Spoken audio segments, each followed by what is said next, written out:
What's up, everybody? It's Koosh Doctor here. Time for another 40k Tacticus video. This time, we are going with our first tier list of the game. So, first off, huge shout out to Games Workshop. Love 40k, love everything about 40k, been playing the game for years, and thank you to Tier Maker for having this awesome tier set up. They've already got all the pictures, all the images. We're going to go through things and get them started. A couple of disclaimers before we get things going.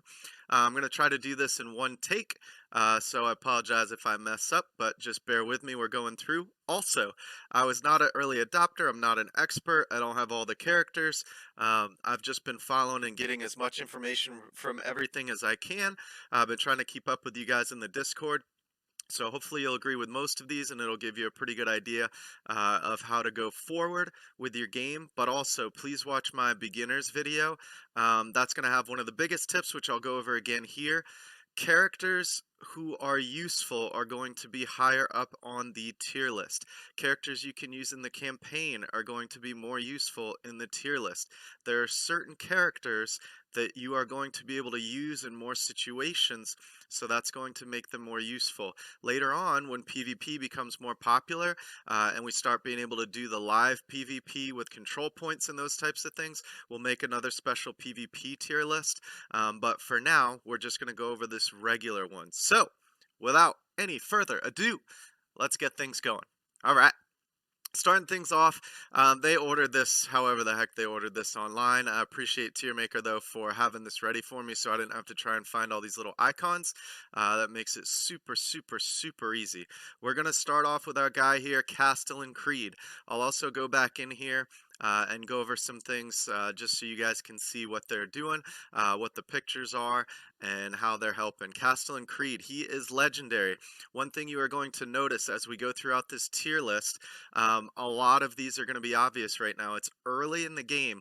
Legendary characters are going to be a lot stronger because they are going to have access to more skills, more abilities, and they're just going to have better stats overall. So we're going to start out Castellan Creed. He is actually going to start off another theme you are going to see in this tier list. Here's his abilities. He can summon Cadian Guardsmen.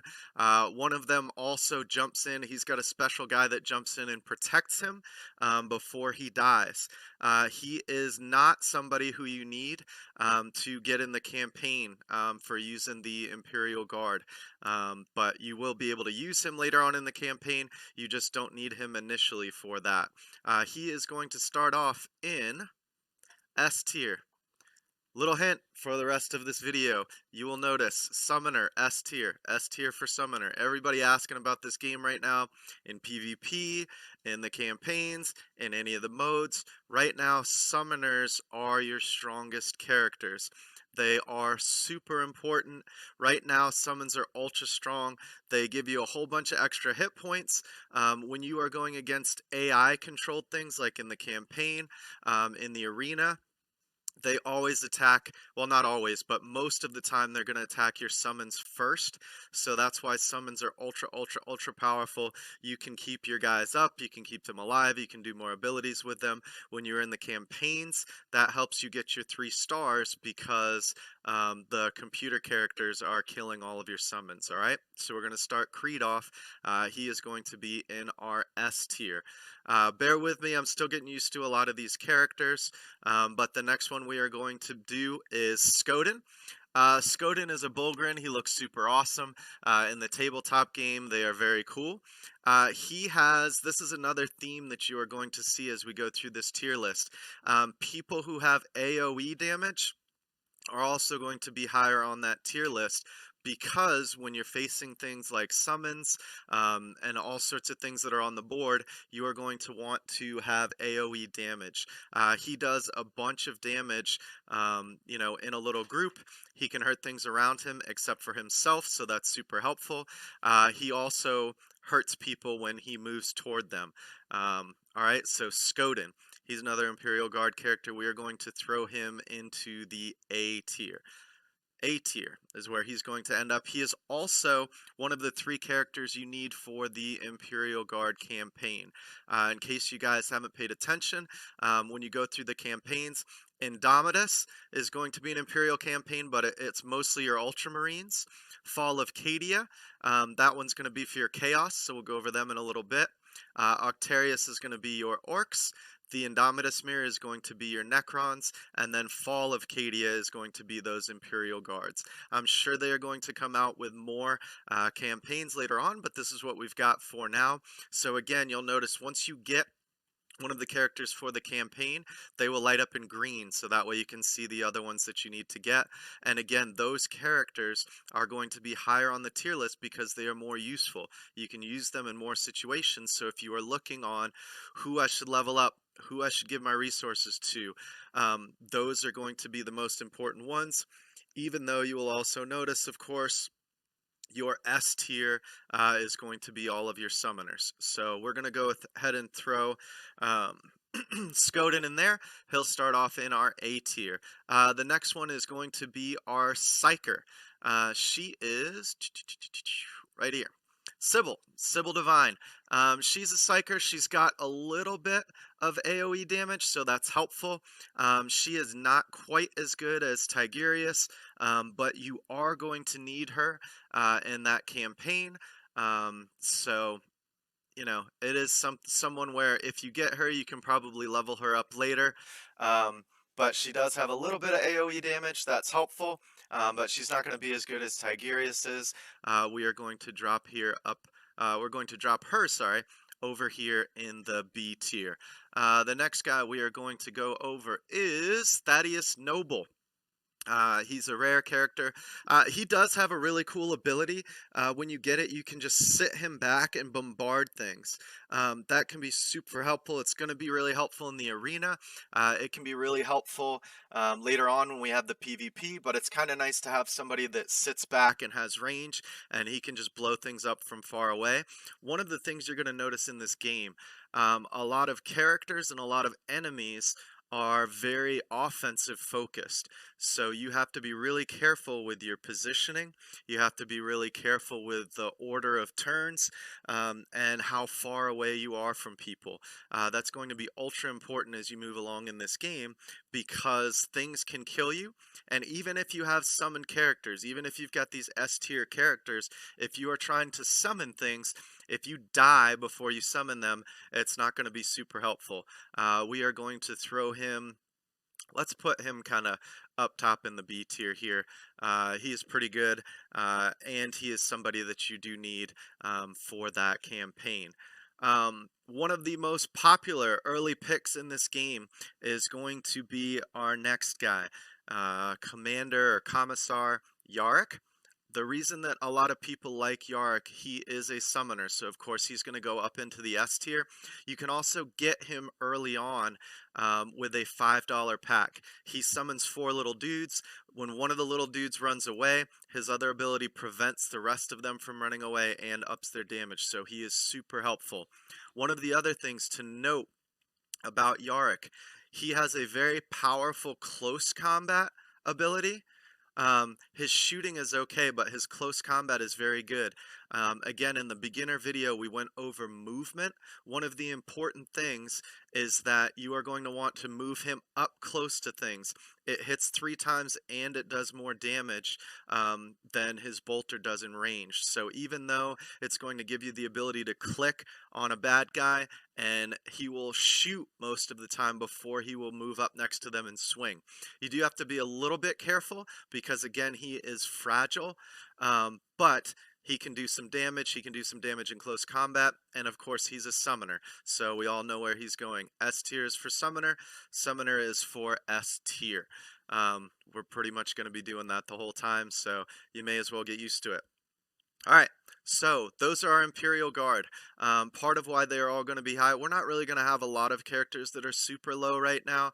None of them are super bad, and a lot of them are going to be useful in the early Imperial campaigns. If you get any of these characters, you can use them on the normal campaign, the Indomitus campaign. You can use them here, but there will be certain levels, like I went over in the beginner video, there's certain levels where you can only use 3 of the Ultramarines. I haven't obviously made it to these other ones yet, but from what I've seen, it's very similar in those. The reason they have you picking these 3 heroes that you have to start with, some of the battles are going to require you to have only those 3 heroes. So again, they are going to be higher up on our tier list because they are more useful. Those are the people that you should be pouring your resources in. If they're not useful, don't worry about it too much. That's going to hurt our whole Death Guard line. Um, our Death Guard line will be able to go into some of the Chaos campaign, but again, none of them are going to be the main 3. They may come out with their own campaign later on, but right now they are not. All right, let's jump into the sisters. We are going to start off with Mama Sister herself, Celestine. So let's get over to her. She is a legendary character. She is a beast. Um, she has the ability to basically run all over the place and destroy people. So if you see this, her special ability, movement, I imagine is going to be very important later on. So she is going to be very strong. She can jump over next to anybody and it adds to her attack. She also, just like Creed, has that ability to protect herself. So when somebody attacks her, Gemini hops in and protects her so that she doesn't die. So again, she is going to be super powerful. It's not really technically a summon, but it's going to make her super defensive. When we get again to PvP where you're having to defend points and sit on points, she's going to be very strong. She starts out as a legendary character, so if you can get her early, ultra helpful. We're going to keep her in the A tier for now just because we're going to leave our summoners up in the S tier for summoner. All right, next one, I think that looks like Isabella. So let's dive into Isabella. She is a character who is a healer. Healers are also going to be super helpful in campaigns and other areas. Yep, there she is. She can also, one of her abilities will bring people back to life. So that can be super helpful. Revives an Imperial character. Note that it's an Imperial character.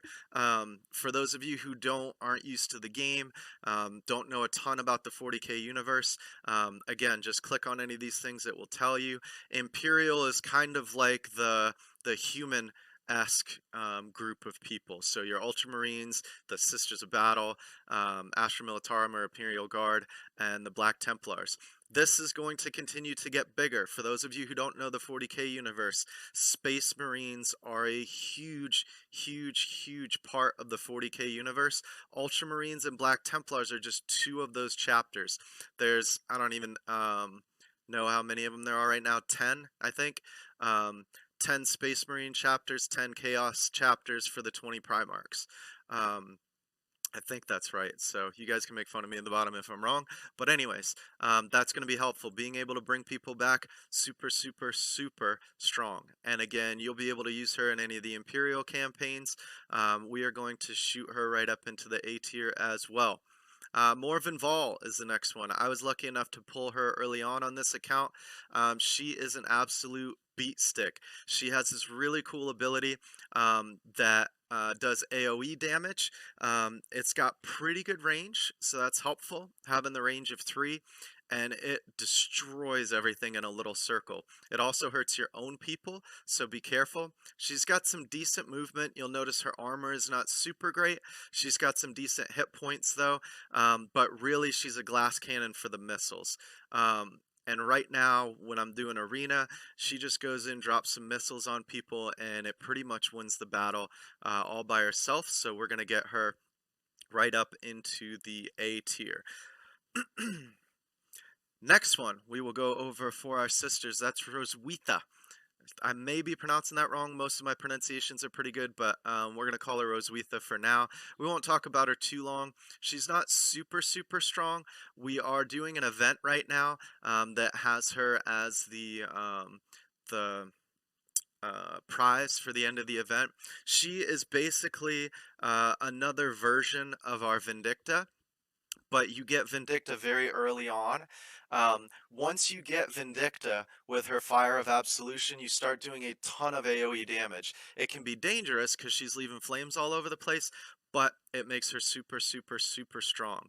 Technically, if you get Roswitha early, or if you get her from the event, she is the same idea.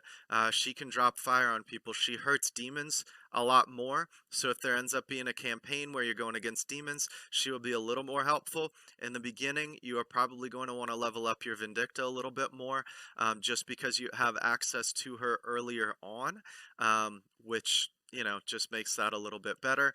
Obviously, Roswitha starts out as an uncommon, so that's going to help you out. A lot of people are going to like to use her early on, but we are going to go ahead and put Vindicta in the A tier. We are going to put Roswitha down in our B tier. All right, so that's everybody. We've made it through the Imperial Guard. We've made it through our sisters. Again, a lot of people are going to be up here. You guys can get mad about this next part, but I don't know anything about Black Templars. I haven't seen them in videos. I haven't seen them when I've been going against them in Arena. I assume they exist somewhere in the game, and a couple of people have posted in Discord that they've gotten a couple of the characters. I'm sure they are good. None of them that I know of are summoners. Helbrecht is a legendary, so I'm guessing Helbrecht is going to be fairly strong, but they do not have any summoners as part of their group. I don't know anything about them. I'm sure we'll see some more Black Templars later on. I don't know if they're saving them. My guess would be that they're saving them for an event, but we will find out about that. All right, let's head down to our Chaos then. So we've gone through most of our Imperium. We will go through the Ultramarines at the end. Why don't we just do the Ultramarines now?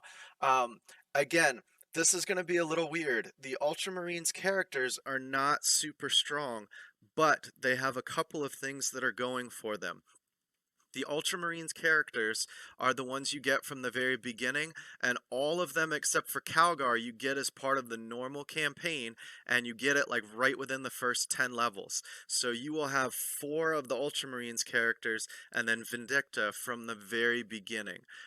You are going to get them very early on, and you will have them for a while, so you may as well level them up. You're going to need to use them in the Indomitus campaign, and that's really what helps you branch out into every other part of this game. So your original grind is going to start with your Ultramarines. I'm not going to go back and forth on some of these because a lot of you will know who they are already, but I'll give you an idea for some of their abilities.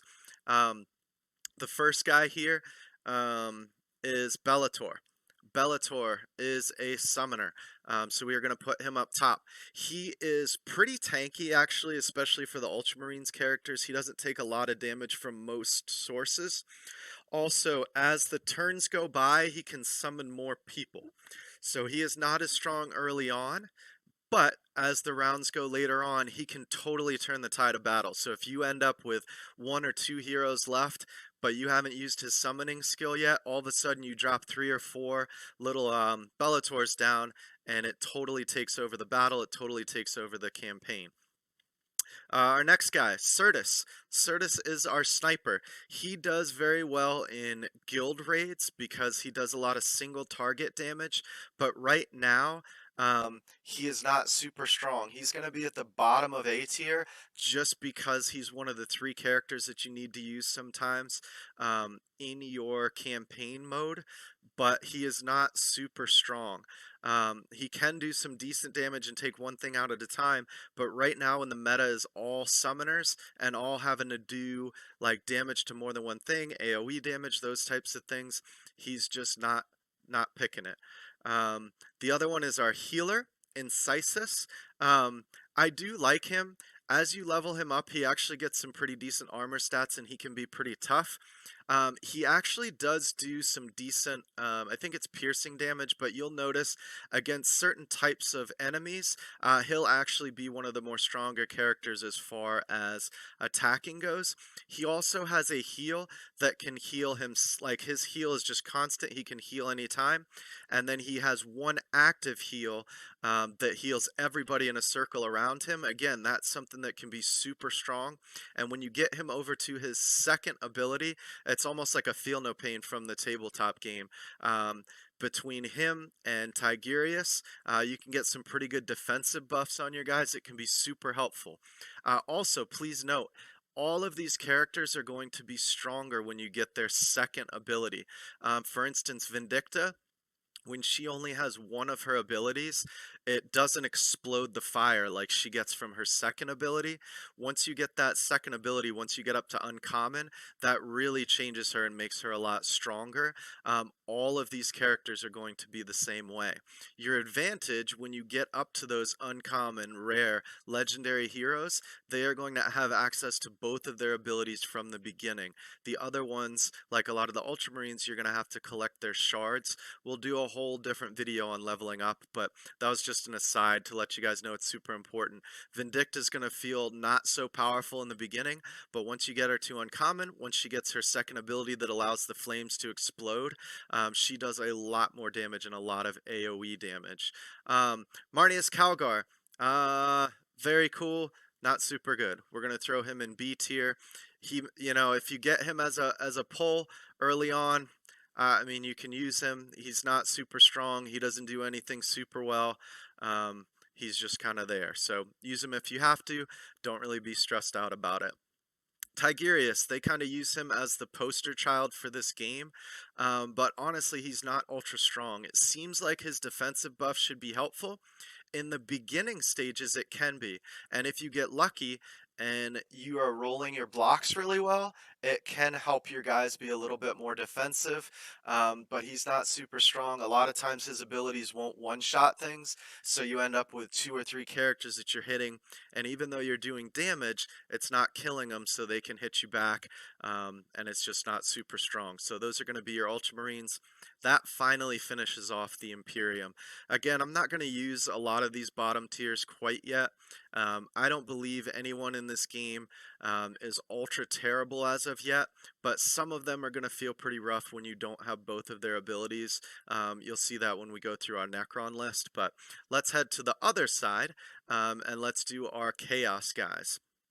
The 3 Chaos guys that you are going to need for the campaign are Angrax, he's the Terminator guy, he's got the little horns on him, Archamatos, who is ultra strong and a summoner, and then Harkin, who is the one that you get from the shards when you are doing your arena. So again, that's going to be nice. You'll be able to get him, you'll be able to level him up if you need to, but you can grind the arena and get Harkin.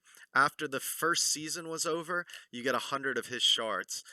So that's super, super helpful. I don't know if they'll keep doing that for Arena, but it would be really nice if they did. So let's just go ahead and start left to right the way we've been doing it. The first guy is Abaddon. If you know anything about the lore, if you know anything about the 40k universe, he is a monster. Not so much in this game. He's pretty decent. He looks super cool. He's legendary. He can definitely do some damage, but right now he's just not going to be your strongest character. If you pull him, that's fine. There's nothing wrong with pulling him. He can do, he's got a couple of multi-hit abilities.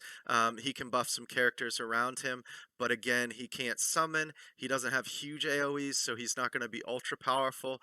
He is Abaddon, so I'm going to put him in B tier just so he doesn't come murder me in my sleep. The next guy, also not super good, but we're going to have to put him at the bottom of A tier just because of his usefulness. That is Angrax. He is somebody you get fairly easily as you work up some shards for him. The issue with him, you're again going to have to get more of his shards so you can get his abilities up. And unfortunately, again, he doesn't have anything that's super, super strong. He runs into stuff, he can hit a couple of people, he can move around a little bit. He's just not the strongest character out there.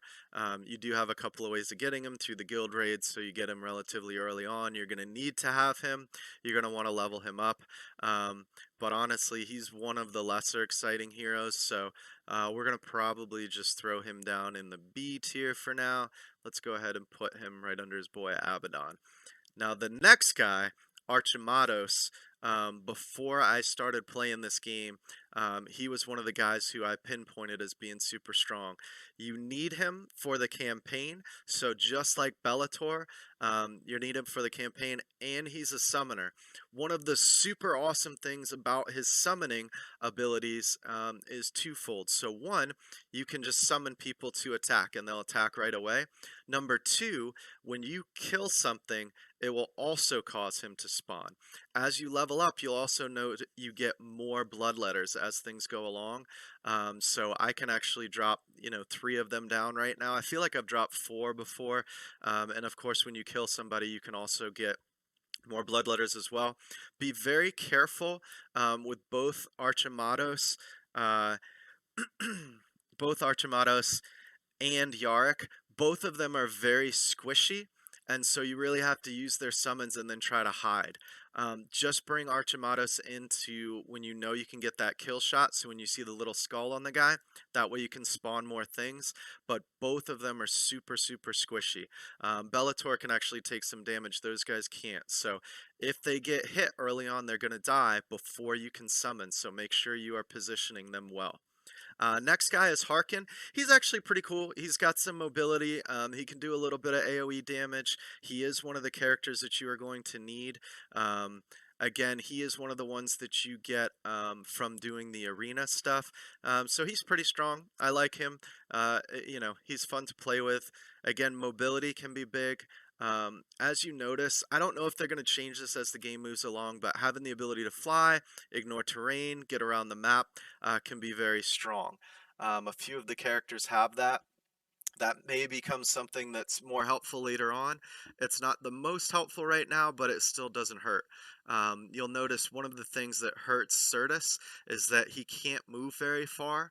And so sometimes it's hard to get the right angles to shoot at people. And if somebody gets in close, it's hard for him to run away and keep shooting at people. When people get close to your flyers, you can actually technically run them away and hide them if you need to. All right, last Chaos guy, as far as the Black Legion goes, is going to be Volk. Volk has a really, really cool ability to shoot everybody in range. The problem is you have to get everybody within a couple of hexes to do it. Normally, I think I can't see here, but normally his attacks, I think, are 2 hexes away. So you need to get him in pretty close to be able to shoot things. But it is helpful to have, and he can wipe out a bunch of people when you do get in close. But again, he's going to be another glass cannon. It's basically one of those things where he is going to jump in, he's going to shoot a bunch of people, and then he is going to jump out. We may have to split the A tier and B tier a little bit. We'll see as things move along, but obviously this guy is getting a little bit closer. So again, now we've made it through our Alpha region. We're going to move over to the Death Guard. I don't have a ton of experience with the Death Guard. You really don't get a lot of their shards or a lot of access to them early on, so really you're only getting them if you manage to get lucky. If you do manage to get lucky, they are awesome. But you can't always necessarily get them. Typhus is going to be their legendary. He is absolutely a beat stick. He is very cool. I actually think he is better than Abaddon is. So it's... I think I picked out the wrong guy to start with. Let's go over here to Typhus. Let's move Typhus up. We're going to throw him in A tier, actually. Typhus is pretty strong. If you manage to catch him early on, he's pretty cool. But again, you can't use him as much in the campaigns. So it's not going to be as exciting to have him leveled up. You're going to want to pour a lot of your resources in early on to those characters you can use in the campaigns. I can't stress that enough. Don't worry too much about having the strongest characters early on. You're going to want to have strong campaign characters so that you can 3-star things or 3-metal things or whatever you want to say. 3-metal those things so you can raid them later on and use them for resources. That's going to be your most helpful part. Let's see if we can find this little masked dude. There he is, Corodius. He is actually going to be pretty strong because he can bring the Poxwalkers in. Again, you can't use him in a lot of situations, but he does have some buffs. He's not super tough, but the Poxwalkers are kind of cool. Again, he's going to go in the bottom of our S tier just because he is a summoner. Nice, we made it to our last row, so we are getting closer. The next one, I think everybody gets. Every account I've seen so far has got Malidis. I think he automatically drops in your first 10. He can be kind of cool. if you level him up, again, it's not somebody that you're going to be able to use in a campaign too much as of yet, but he is kind of a cool character. He can get in close and smash some people. That is nice to have, but, you know, not necessarily the most exciting thing out there. We're going to drop him down into B tier. Let's drop a couple of these other guys down into B tier just so we can get B tier shored up a little bit. We'll get these guys down there just so they're in there. We can open up a little bit more room in A tier. All right, a couple more Nurgle guys left. Let's check those guys out. Thanks for bearing with me on these. Next guy, Pestillion. He is a buff character, so he can help people while they are around. If you are playing an all Nurgle list or an all, yeah, because he does help Chaos, but it also helps the ones with Contagion, which is mostly gonna be the abilities of your Death Guard characters. Death Guard looks super cool. I've been a super huge fan of Death Guard since the very beginning of my 40k journey back in the mid 90s. But again, he's going to be a buff character. It's kind of like a healer, but it's honestly not as helpful. Let's just throw him down in the C tier for now, just because you're not going to be able to use him in a lot of stuff yet, and he's not going to be the most helpful. Last guy is Rotbone. He is going to be a healer, so he is actually going to be a little bit more useful because he doesn't just buff, but again, you can't use him as often. We will throw him... Let's throw him in the middle of the B tier here, just because he is a healer. Healer can be helpful. It can help you out in the arena. As you get higher, I think healers are going to be better. But in the beginning, everybody's getting one shot so often. Half the time, you don't even have the ability to heal. So really, it's almost like you have to hide them away from everyone else and then run them in later and try to heal. You'll see that a lot if you're trying to use Incisus in the arena battles. When you use them, when you get the heals off, super, super powerful. But if you don't get those heals off, they feel weak. They can't do a ton of damage. They're not super, super tough in the beginning. All right, we're getting closer, everybody. Thanks for sticking with us. This has been a pretty long tier list, but honestly, it's only going to get bigger. I mean, if you think about the fact that right now we've only got 8 factions, we barely see any of the Templars. As these factions get going, I doubt they're going to subtract characters.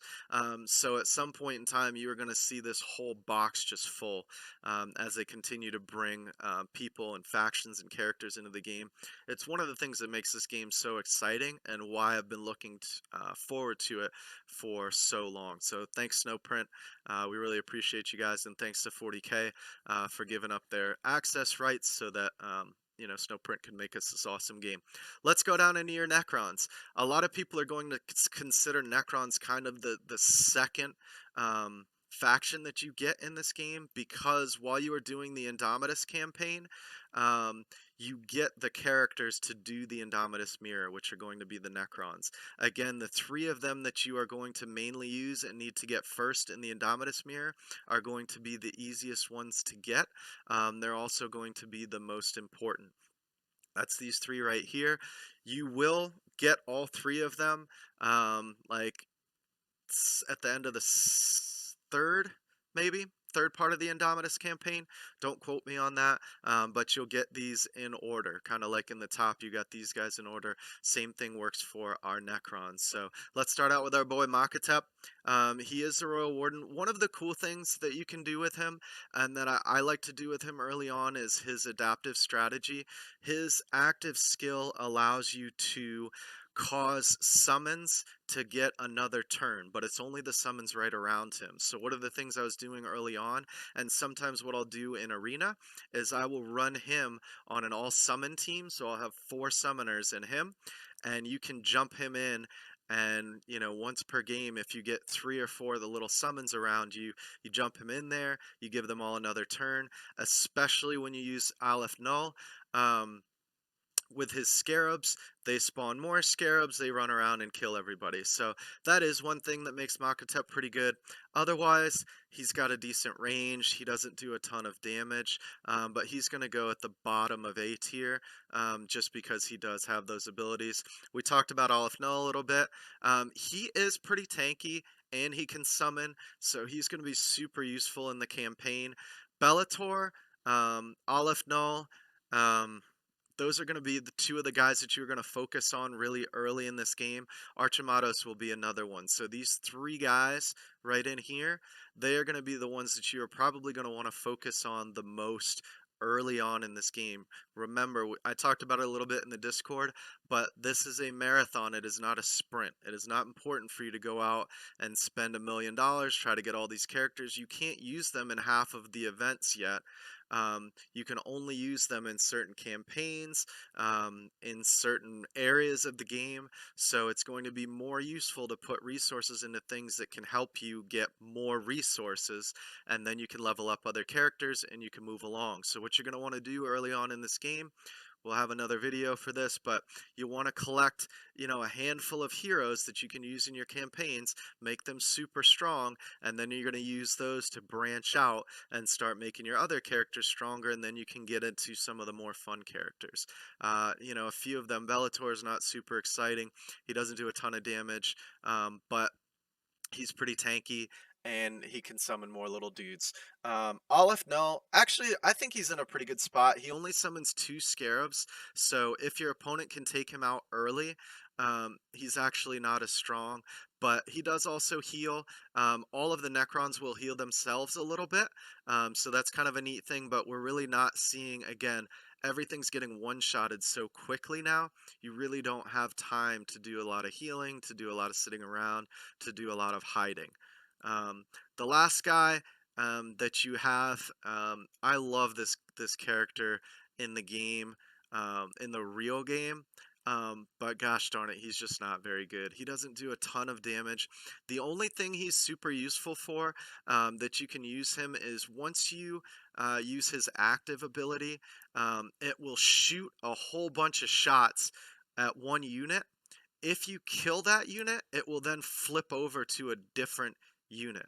I'm assuming as you level that up, it will go higher. I think I've made it to 3, but really he only kills summons. So right now, like if I happen to face a Yarick and for some reason I'm using this guy in the arena, he can take out like 3 of the little Cadian dudes all at once. Other than that, he's not super strong. He doesn't do a ton of damage.